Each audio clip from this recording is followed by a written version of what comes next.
کیا آپ نے کبھی ایک ایسی ملکہ کی کہانی سنی ہے جو دنیا کی سب سے طاقتور عورتوں میں شمار ہوتی تھی،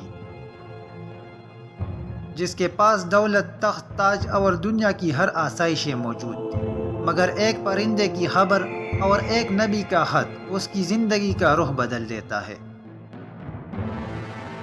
یہ صرف ایک حکمران کی کہانی نہیں ہے، بلکہ یہ ہدایت، عقل، ایمان اور اللہ کے ایک برگزیدہ نبی کی حکمت کی ایسی داستان ہے جو آج بھی سننے والوں کو جھنجھوڑ دیتی ہے۔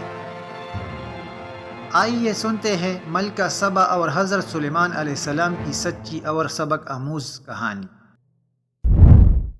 آج سے ہزاروں سال قبل جزیرے عرب کے جنوبی علاقوں میں یمن کے گرد و نواح میں ایک شہر آباد تھا جسے سبا کہا جاتا تھا۔ یہاں کے لوگوں کو قوم سبا کے نام سے جانا جاتا تھا۔ یہ لوگ نعمتوں اور آسائشوں میں زندگی بسر کرتے تھے۔ ہر طرف سبز فصلیں اور پھولوں سے لدے درخت موجود تھے، مگر یہ قوم شرک میں مبتلا تھی اور سورج کی پوجا کیا کرتے تھے۔ جب وہاں کے بادشاہ شرجیل بن مالک کا انتقال ہوا تو اس کی بیٹی بلقیس نے حکومت کی باغ ڈور سنبھالی۔ بعض مورخین کا کہنا ہے کہ بلقیس کے والدین میں سے ایک جنات میں سے تھا، مگر اس بات کا کوئی واضح ثبوت نہیں ملتا۔ ملکہ بلقیس ایک نہایت قابل اور ذہین حکمران تھی جس نے یمن پر 9 سال تک کامیابی سے حکومت کی۔ دنیا کی بیشتر علاقوں میں جو تجارت ہوتی تھی وہ سبائیوں کے ہاتھ میں تھی۔ یہی وجہ تھی کہ یہ لوگ بے حد دولت مند تھے۔ اسی زمانے میں مشرق سے مغرب تک کا عظیم موحد بادشاہ کی حکومت کا چرچا تھا، جنہیں تاریخ میں سلیمان بن داؤد کے نام سے جانا جاتا ہے۔ حضرت سلیمان علیہ السلام کی حکومت دنیا کے بڑے حصے پر پھیلی ہوئی تھی اور ان کا دارالخلافہ یروشلم تھا۔ آپ کو اللہ تعالیٰ نے ہوا، جنات، چرند پرند اور جانوروں پر حکمرانی عطا فرمائی تھی۔ ایک دن حضرت سلیمان علیہ السلام نے دربار لگایا۔ جن و انس، پرندے اور جانور سب حاضر ہوئے، مگر ان کا چہیتا پرندہ ہدہد غائب تھا۔ آپ نے دریافت فرمایا، ہدہد کہاں ہے؟ اور فرمایا، اگر اس نے غیر حاضری کی معقول وجہ نہ پیش کی تو میں اسے ذبح کر دوں گا۔ تھوڑی دیر بعد ہدہد حاضر ہو گیا۔ پوچھا گیا کہاں تھے تو اس نے عرض کیا، اے اللہ کے نبی، میں ایک ایسے ملک گیا جہاں کے لوگ سورج کی پوجا کرتے ہیں۔ ان کی ایک ملکہ ہے جس کا نام بلقیس ہے۔ وہ ایک عالیشان تخت پر بیٹھ کر حکومت کرتی ہے جس میں قیمتی جواہرات جڑے ہوئے ہیں۔ حضرت سلیمان علیہ السلام نے فرمایا، اگر تم سچ کہہ رہے ہو تو میرا خط اس ملکہ تک پہنچا دو اور اس کے رد عمل کا انتظار کرو۔ خط کچھ یوں تھا: شروع اللہ کے نام سے جو بڑا مہربان اور رحم کرنے والا ہے۔ یہ عزت والا خط سلیمان ابن داؤد کی جانب سے ملکہ سبا بلقیس کی طرف ہے۔ جو ہدایت کی پیروی کرے اس کے لیے سلامتی ہے۔ مجھ پر غلبہ کی کوشش نہ کرو، میرے مقابلے میں سرکشی اختیار نہ کرو، فرمان بردار اور مطیع ہو کر میرے پاس آ جاؤ۔ ہدہد یہ خط لے کر بلقیس کے پاس پہنچا اور اس کے گود میں گرا دیا۔ اس وقت اس کے دربار میں 300 کے قریب وزراء و مشیر موجود تھے۔ انہوں نے خط پڑھ کر غصے میں آ کر کہا، یہ ہماری توہین ہے، ہمیں سخت جواب دینا چاہیے۔ مگر بلقیس نے نرمی سے کہا، یہ کوئی عام شخص نہیں لگتا بلکہ خدا کا نبی معلوم ہوتا ہے، ہمیں حکمت سے کام لینا چاہیے۔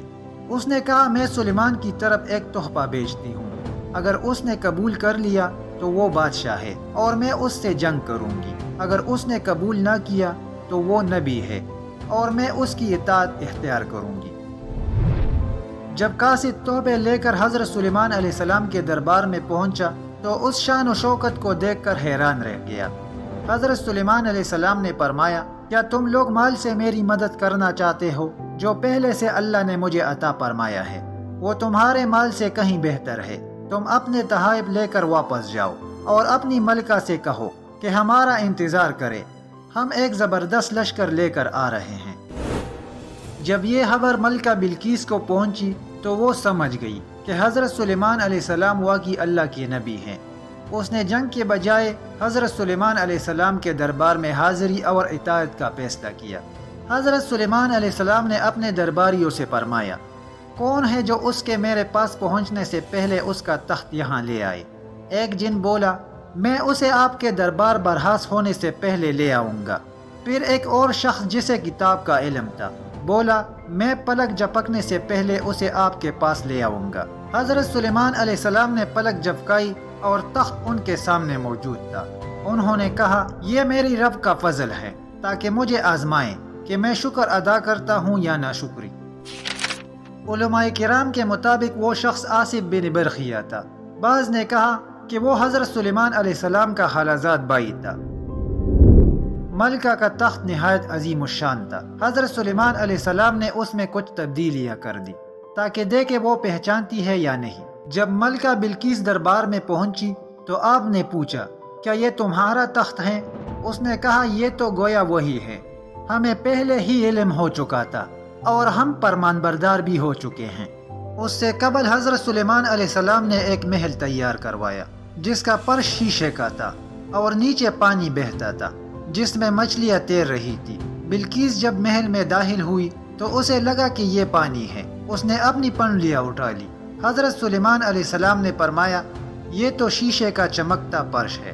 تب بلقیس شرمندہ ہو گئی اور بولی اے میرے رب، میں سورج کی پوجا کر کے اپنے آپ پر ظلم کرتی رہی اور اب میں سلیمان کے ساتھ اللہ رب العالمین کی اطاعت قبول کرتی ہوں۔